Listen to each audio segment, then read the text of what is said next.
হয়তো তার মাঝে খুঁজে পাবে আমায়। সেই দিনে এক গানে এক গল্পকারের গল্প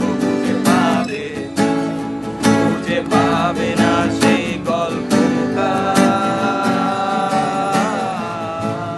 দিনগুলো খুঁজে পাবে গানের প্রতিটা ছন্দে, শুনতে পাবে মৃত মানুষের চিৎকার।